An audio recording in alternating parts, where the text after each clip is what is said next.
Oi, gente, muito boa tarde. Boa tarde para você, internauta, que está acompanhando a gente aí ao vivo através do nosso Facebook TV Jornal Interior.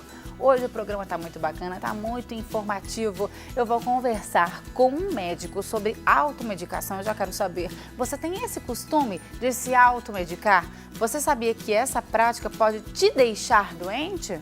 Pois é, daqui a pouquinho ele vai explicar tudo pra gente. Também tem uma super dica de como usar o tênis. Eles voltaram com tudo, estão super em alta, mas tem muita gente que tem dúvida de como usar e ficar estiloso. Hoje a Thaís Oliveira vai nos contar como a gente pode fazer isso. Também tem uma reportagem super especial sobre tatuagem. Se você tem vontade de fazer e tem medo de não conseguir um emprego por conta disso, não se preocupe, porque tem uma lei que te ampara e você pode sim ter esse tipo de arte no seu corpo. Também tem aquela super dica do nosso querido Nutri Jefferson Arruda. Hoje ele vai falar como é que a gente pode substituir o whey protein por alimentos. E o nosso querido professor Marcelo vai dar uma super dica sobre leptospirose. Então aproveita, puxa uma cadeira, chegue junto que o cotidiano tá só começando.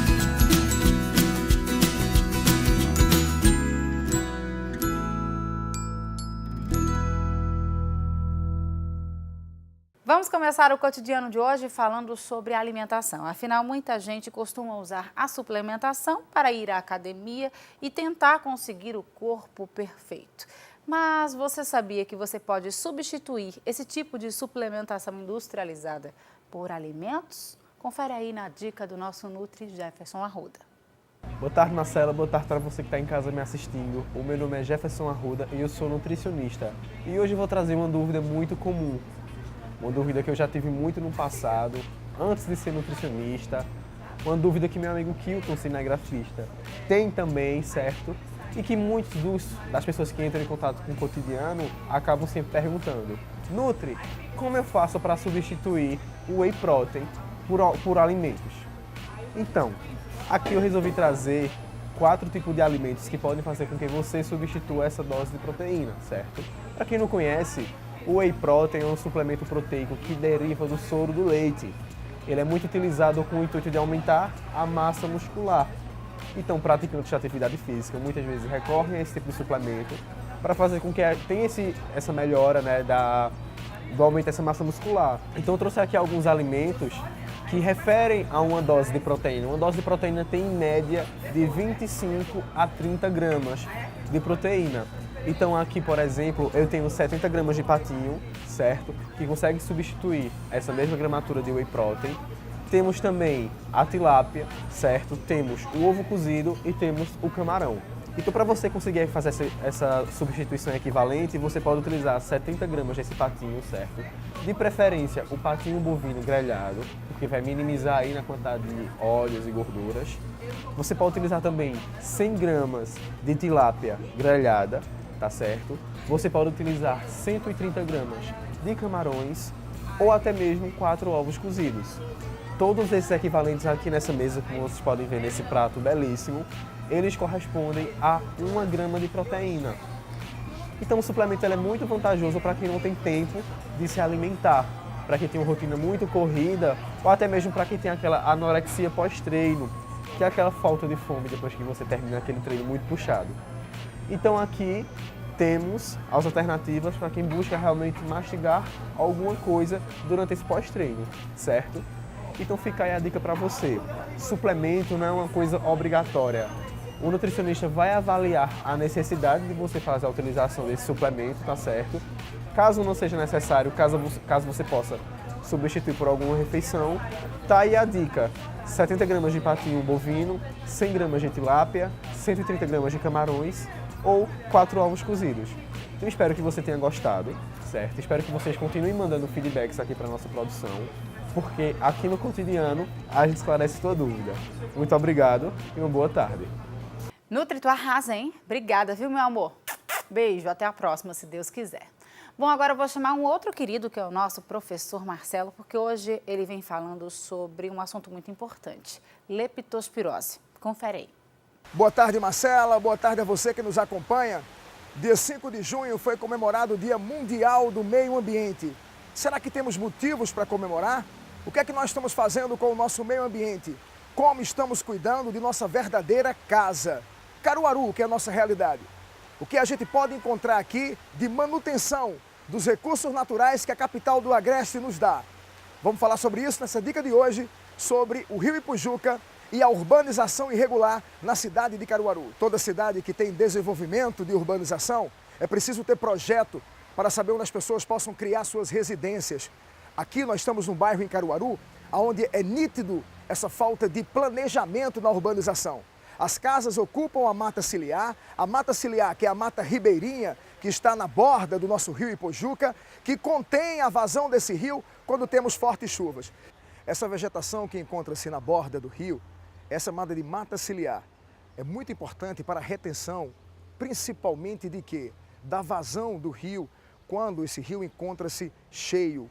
As fortes chuvas aumentam o seu volume e essa mata ciliar, ela vai segurar a terra, segurar depósitos que, não tendo, vai para o fundo do rio, vai para o leito do rio, diminuindo aí a profundidade. Isso faz com que a água transborde e invada as casas, trazendo prejuízos não só físicos para as residências, mas também prejuízos biológicos com diversas doenças que acabam invadindo as casas. Muitas vezes, a própria população é que joga o lixo no córrego.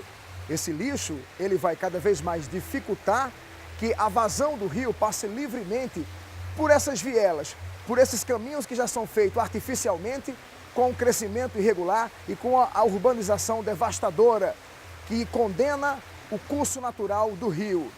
Quando se chove, gente, essa água que não tem mais para onde escoar, acaba transbordando. E muitas vezes, parapeitos como esses aqui são insuficientes para que a água transborde.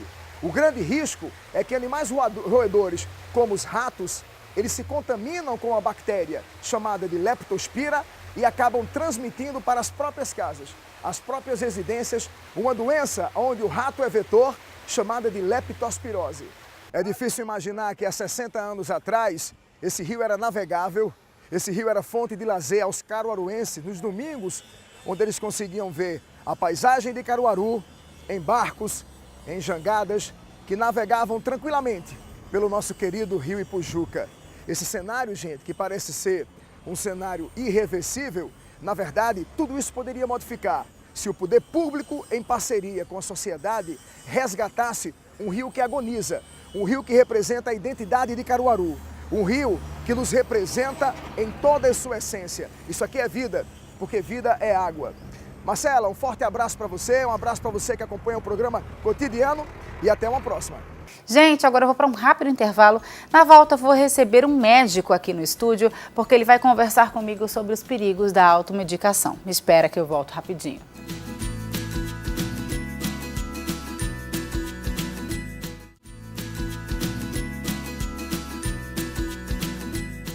De volta com o Cotidiano e agora falando sobre uma coisa que eu acho que cerca de 90% da população faz. Automedicação. Eu tenho certeza que você que está me assistindo agora tem aquela farmacinha com aqueles analgésicos, coloca dentro da bolsa ou até mesmo deixa em casa, mas sempre tem remédio. E quando sente qualquer dorzinha, não vai ao médico, vai logo lá, ó, toma o medicamento e espera passar. Será que isso é certo, hein? Estou aqui com o Dr. Vitor Hugo, ele vai responder tudo para a gente hoje, viu, doutor? Seja muito bem-vindo mais uma vez aqui ao Cotidiano para falar sobre uma coisa que é super comum, a automedicação. Mas o que a gente não sabe é que isso pode ser muito perigoso para a nossa saúde. É verdade, Marcela. Boa tarde a nossos telespectadores. O Brasil, como você mencionou, de fato, é o campeão mundial de automedicação. De todos os países estudados pela Organização Mundial de Saúde, nós somos aquele onde há mais esse costume. E analgésicos, anti-inflamatórios, antibióticos e medicamentos para dormir estão entre aqueles que as pessoas mais usam sem orientação médica adequada. Isso traz riscos gravíssimos para a saúde. É verdade. Falou tudo, principalmente acho que analgésico e anti-inflamatório.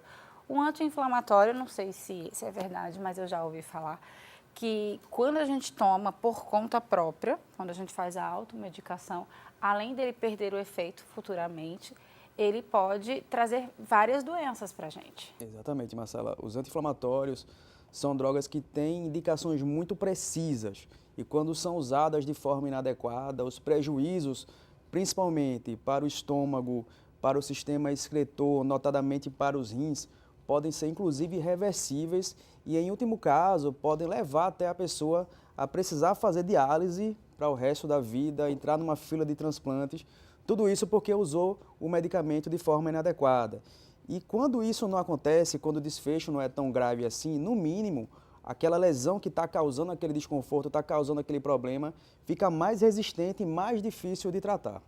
E acaba que o corpo se torna imune àquela medicação e aí vai ter que partir para medicamentos mais fortes. Exatamente. E medicamentos que, inclusive, costumam ser bem mais caros e que, inclusive, também costumam ter efeitos colaterais até mais perigosos do que aqueles que poderiam ser iniciados no começo do quadro se a pessoa tivesse o acompanhamento adequado. Dor de cabeça, eu acho que a maioria da população sempre tem aquela dorzinha de cabeça e a gente vai recorrer, claro, ao analgésico para aliviar, porque incomoda muito, principalmente vai evoluindo para uma enxaqueca e a gente vai lá sempre ter em casa, até porque na farmácia é muito fácil de comprar, tá? Acessível, pegou lá e tomou. Vamos falar um pouquinho do paracetamol, que é bem complicado, né? Paracetamol, Marcela, é bem importante abordar isso realmente, porque ele é uma causa muito comum de insuficiência hepática, de hepatite medicamentosa. Em alguns países, é uma droga que é muito difícil de se obter, justamente por conta desse risco, para a gente ter uma ideia aqui em números.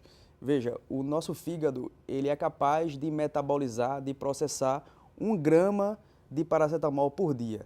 Se você está numa situação de febre ou de dor de cabeça, dor articular, seja lá o que for, resolve tomar por conta própria, o principal paracetamol vendido no mercado, ele tem 750 miligramas de paracetamol. Nossa. Digamos que no fim do dia você está com uma coriza, está com o nariz entupido, resolve usar um medicamento por conta própria para melhorar esse sintoma. Não tenha dúvida que a maioria desses remédios também tem paracetamol na composição, em torno de 350 a 300 miligramas de paracetamol. Só aí já chegou no grama que o fígado é capaz de processar de maneira segura.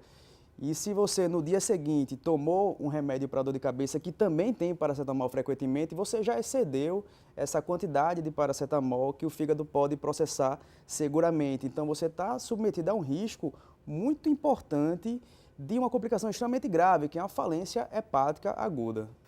Então, quando a gente sente uma dorzinha de cabeça, às vezes causada pelo estresse também, excesso de trabalho, até mesmo desconforto, a gente deve optar sempre pela dipirona. A dipirona é uma droga também bastante usada de maneira autônoma pelas pessoas.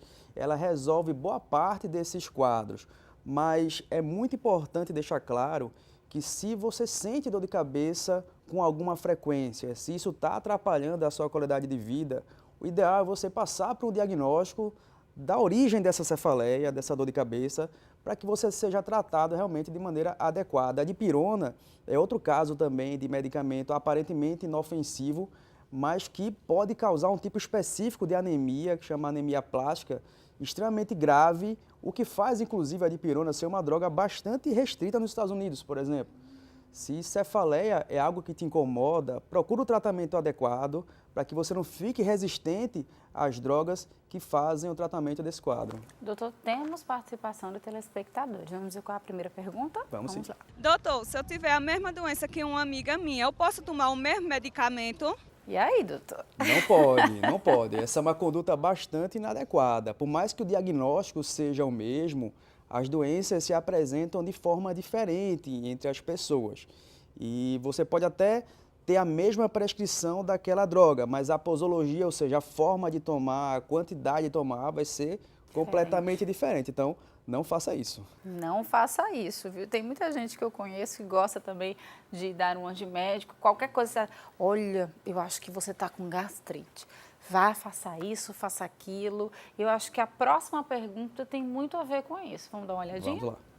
Eu posso tomar algum chá ou alguma erva no lugar do medicamento? Tá vendo aí aquele chazinho? Era isso que eu ia complementar. É que ele sério. toma um chazinho que vai aliviar a sua azia. E aí? Excelente pergunta. Chás têm propriedades ativas farmacológicas comprovadas. eventualmente a gente até consegue, de fato, substituir uma droga convencional pelo uso de alguns chás. Mas justamente pelo fato deles terem essas propriedades ativas, devem ser vistos, devem ser tratados como medicamentos mesmo. Sim. Então, os mesmos cuidados que a gente precisa ter em relação ao uso irracional dos medicamentos, a gente precisa ter também em relação aos chás, porque além de fazerem bem, se usados de forma inadequada, eles podem acabar realmente fazendo mal. O senhor falou uma coisa muito interessante. As ervas são base também de muitos medicamentos, principalmente os fitoterápicos. Exato. Tem muito calmante, que é fitoterápico, e aí a pessoa sempre tem em casa, estou com insônia. Aí vai lá e toma. O fitoterápico, ele faz mal à nossa saúde por ele ser natural? É muito importante também abordar isso, Marcela, porque existe o mito de que por ser natural estaria isento de causar problemas. Na verdade, não é isso que acontece. A gente precisa prescrever fitoterápicos e as pessoas precisam usar esse tipo de medicamento com o mesmo cuidado dos medicamentos alopáticos. Por mais que os riscos sejam eventualmente menores e por mais que sejam produtos encontrados na natureza, também tem problemas potenciais envolvidos aí. Desde falência hepática também até insuficiência renal, pode acontecer se a pessoa tomar esse tipo de medicamento, que é medicamento também, de forma exagerada, de forma inadequada. E acabar provocando prejuízos à saúde, não é isso, doutor? É verdade. Então, sentiu qualquer coisa, o indicado sempre é procurar um médico para saber o que você tem e tratar o problema, porque acaba que você também pode mascarar uma doença grave. Exatamente. Isso é uma situação que acontece com muita frequência também. A pessoa conhece os sintomas, medica, suprime os sintomas e acaba deixando de fazer o diagnóstico no momento mais adequado para o tratamento ser eficaz. Muito bem, vamos falar um pouquinho dos antibióticos. Tem muita gente que toma um antibiótico sem prescrição. A gente sabe que a maioria das farmácias o antibiótico só é vendido com prescrição médica, mas sempre a gente dá aquele jeitinho brasileiro e consegue comprar um antibiótico sem receita. É um medicamento muito forte e tem gente que toma durante 3 dias, para de tomar porque já ficou bom e aí vem aquele efeito rebote, pode piorar tudo, né? Exatamente, Marcela. Os antibióticos, eles trazem um risco potencial muito grave para a saúde pública, inclusive. Quando a gente observa na mídia, eventualmente, o surgimento do que se chama de superbactérias, a causa disso está intrinsecamente ligada ao uso indiscriminado de antibióticos. Quando a gente usa antibióticos sem a prescrição adequada, sem a indicação mais correta, a gente acaba selecionando bactérias cada vez mais resistentes. E aí, quando a gente tem uma infecção que poderia ser tratada por um antibiótico por via oral por 5 a 7 dias, por exemplo, a gente acaba precisando ficar internado por longos períodos, tomando antibióticos de maneira endovenosa, trazendo mais transtorno para a pessoa, para a família, para todo o ambiente ao redor e, novamente, causando um problema de saúde pública, porque essas superbactérias, elas podem causar infecções que podem acometer centenas de pessoas numa mesma cidade. Muito bem, tá aí, conversei hoje com o Dr. Vitor Hugo sobre os perigos da automedicação. É bom sempre a gente rever essa prática que é bem costumeira entre as pessoas, principalmente quando a gente tem aquela dorzinha de cabeça, a gente vai lá, recorre àquele velho analgésico, mas é bom sempre ver a causa da dor para tomar a medicação certa, sempre prescrita, claro, por um médico. Também. Obrigada, doutor. Boa tarde. Boa tarde, até a próxima, se Deus quiser. Tchau, tchau. Bom, gente, agora eu vou para um rápido intervalo. Na volta tem uma reportagem sobre tatuagem e também tem aquela super dica de moda de como usar o tênis. Me espera que eu volto rapidinho.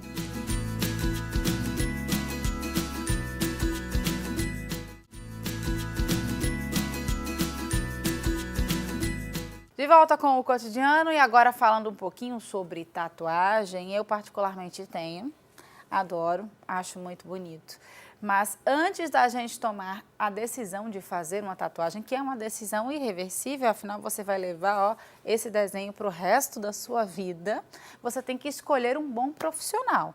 Então, claro que o Wagner Salles vai contar tudo para a gente agora. Confere aí.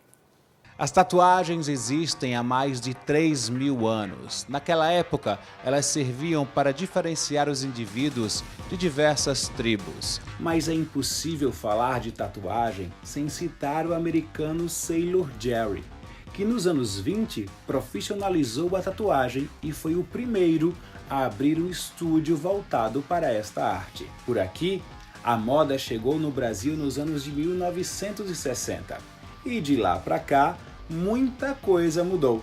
As máquinas estão cada dia mais modernas e os traços cada dia mais trabalhados, chegando a beirar a perfeição. Mas vários cuidados são necessários antes de decidir se riscar. O tatuador Adriano Didi explicou quais são eles. Principalmente em primeira mão é a higiene, certo? E são materiais legalizados pela Anvisa, ok? Tem que ser tudo regularizado direitinho e a arte na pele. Então, tudo que você usa aqui é descartável, é de um único uso, você usa luvas também. Exatamente, tudo descartável, tudo esterilizado, né? Lá pela Anvisa, tudo material regularizado. Embora seja cada dia mais frequente ver pessoas tatuadas, ainda existe aquele preconceito. Mas para a estudante Débora, que é segura do que quer, as tatuagens são muito bem-vindas. Débora, você tem quantas tatuagens? Tenho 3. Você escolheu direitinho, não se arrepende até hoje? São tatuagens que você realmente queria fazer? Já fiz uma cobertura da primeira tatuagem, mas as que eu fiz não me arrependo. Então você vai começar em uma nova sessão, vai fazer mais uma, então vai ser a 4ª tatuagem. Isso, e provavelmente mais. É um vício? Se torna. Querendo ou não, se torna um vício. E uma informação que pouca gente sabe é que em 2016, o Superior Tribunal Federal proibiu a eliminação de candidatos a concursos públicos que tenham tatuagem. Isso mesmo, segundo as ordens do STF, os editais não podem fazer restrições às pessoas que possuem tatuagens, exceto casos que haja violação dos direitos constitucionais, como, por exemplo, tatuagens que preguem a violência, o racismo e o terrorismo. Então, se esta era uma das suas dúvidas, você acabou de tirá-las. Tome coragem, se você está afim, faça a sua tatu. Tá vendo aí? Pois é, ó, graças a Deus, ó. Essa daqui é uma que eu tenho, mas, ó, tenho 4 tatuagens, viu, gente? Então, se você gosta da arte, faça, porque isso não vai impedir de você conquistar um emprego. Afinal, é lei, viu? Bom, agora eu vou chamar a Thaís Oliveira, porque eu não sei se vocês perceberam, mas os tênis viraram febre.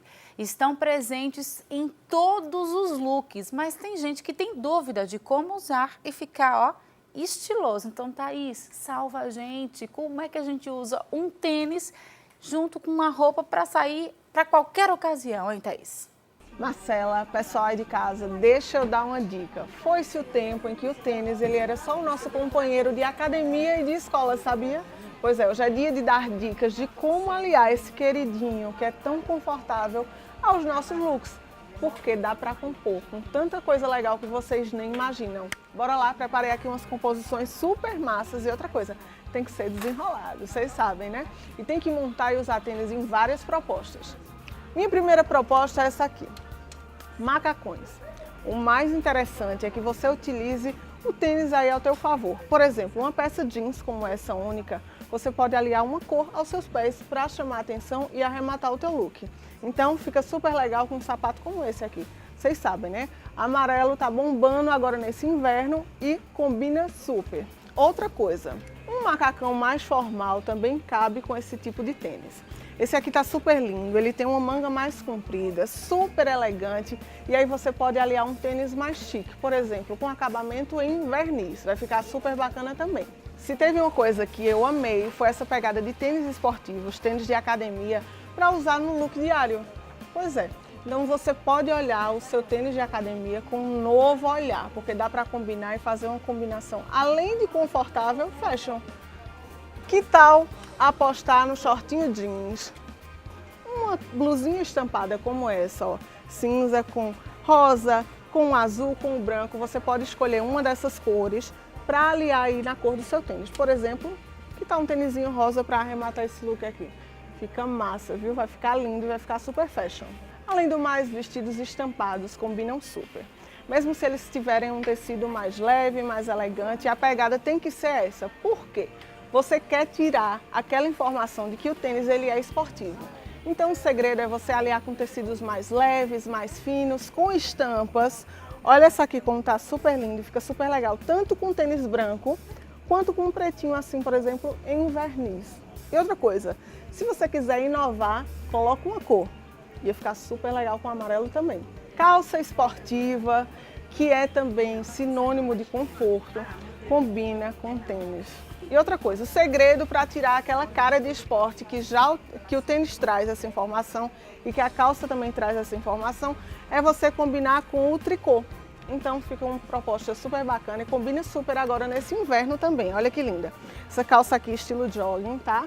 Com um tricôzinho e um tênis, que pode ser aí da cor que você escolher, porque esse look aqui ele é bem neutro, então dá para você arrematar combinando com tons que ele traz aqui, o cinza, o preto, até um branquinho ou então uma cor também super vibrante que vai ficar legal. E se o vestido tiver uma proposta mais chique? Pode usar com tênis ou não, Thaís? Pode sim. O legal é você só estar observando assim a ocasião que você está indo. Então você observa. Caramba, essa ocasião ela cabe tênis? Sim, quase toda cabe, a não ser que seja uma festa mais formal, seja uma formatura, seja um trabalho, né, que não exija. Então você pode combinar um vestido desse, que é super elegante, que traz um mix de estampas, tá? De xadrez com floral, cheio de recortes, tem fenda, chiquérrimo. E aí se você combinar com tênis, vai dar um ar super descolado, moderninho e outra coisa, vai ficar super jovem. Aqui você pode combinar, por exemplo, com um tênis assim, ó, em verniz também. Essas opções que eu separei para vocês são opções bem chaves. Na hora de você adquirir, você vai conseguir aproveitar com várias peças e várias propostas. E com calças, Thaís, claro que vale também apostar no tênis com calça, principalmente se ela for pantacur, porque o tênis vai ficar super em evidência. Separei essa proposta aqui, tom terroso, com tom terroso, olha essa estampa como fica super legal. E outra coisa, o amarelo cai super massa aqui, cai super bem nessa composição, tá? Pode ser um tênis amarelo, pode ser o pretinho, como eu disse, né? Você pode escolher um desses aqui e arrasar. Então, você, mulher de casa, tem que perder o medo de usar tênis nas suas composições. Outra coisa, ele vai te acompanhar durante todo o dia e até a noite, porque looks noturnos também cabem em tênis. Eu estou amando essa moda e espero que vocês gostem também dessas dicas, afinal, o conforto é nosso amigo.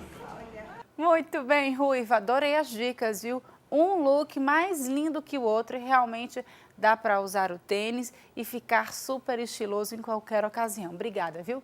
Beijo. E o Cotidiano vai ficando por aqui. Muito obrigada pelo carinho, muito obrigada pela audiência. Não esquecem que amanhã, 1h45, eu tô aqui de volta.